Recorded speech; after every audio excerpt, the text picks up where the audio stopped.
This first one honestly feels kind of impossible. This one feels a lot more doable, but I wonder if I will end up surprising myself. This is another one that feels kind of daunting.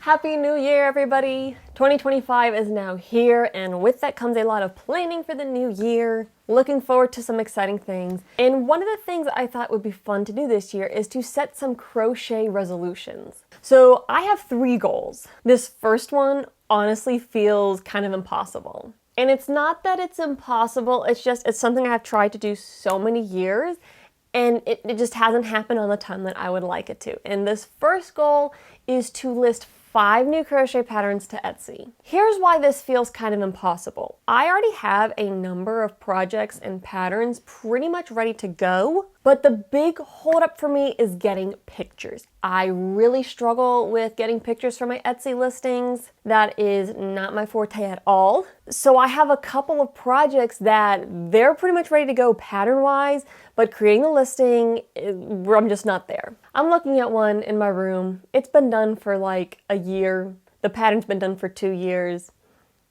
It's still not on Etsy. So I'm setting that goal this year. I feel like 5 is a very doable number. I've already got 2 in the works. One is a headband, one is a wall hanging. And I've got to come up with 3 more, but I can always opt for simpler projects versus something really big and complicated. And I settled on 5 because that means I have to post one about every 2 months. So if I can post in February, April, June, August, and October, well, that was hard counting through the months and odd numbers, then that leaves me the last 2 years to be busy with Christmas stuff and not have to worry about it. I feel like 2 months is reasonable.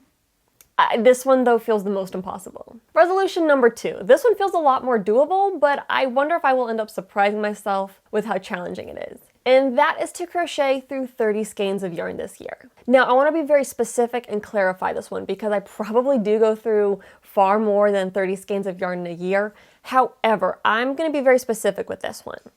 I want to use up 30 skeins of yarn that I currently have. So if I buy new yarn for a project and make that project, that's not going to count towards the 30. And the other thing is I need to actually use it up enough where I don't feel like I need to hang on to the label. That's going to be kind of my indicator that I've used up the skein. Because most projects you have some yarn left over, and I'm not going to make myself find some random project to do with the scraps just for the sake of completing the skein. But I'm looking at a tub of yarn.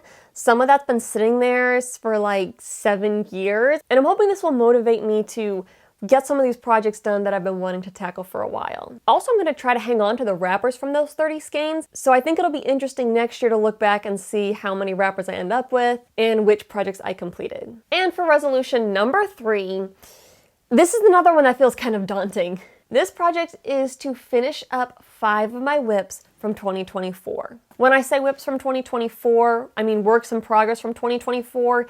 It doesn't mean I started in 2024, it just means that last year, which I'm filming this on New Year's Day, so yesterday, if it was a whip, it counts towards this. My next video is going to be about going through my whips, and I'm gonna decide which 5 projects I want to prioritize. I'm not gonna hold myself to I have to do these 5, but I think if I set out with a goal and make it specific, it'll give me better odds of completing this. So I hope that in 1 year's time, I will be able to say, I've got 5 new patterns out on Etsy, I've used up 30 skeins of my yarn, and I have finished 5 of my whips from 2024.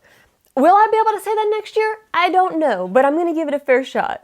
I'd love to hear your thoughts on my crochet resolutions, so be sure to share it below. And also let me know what your crochet resolutions are so we can all encourage each other and support each other in the coming year with our projects. Thank you so much for watching. I hope that you have a wonderful year and happy crafting.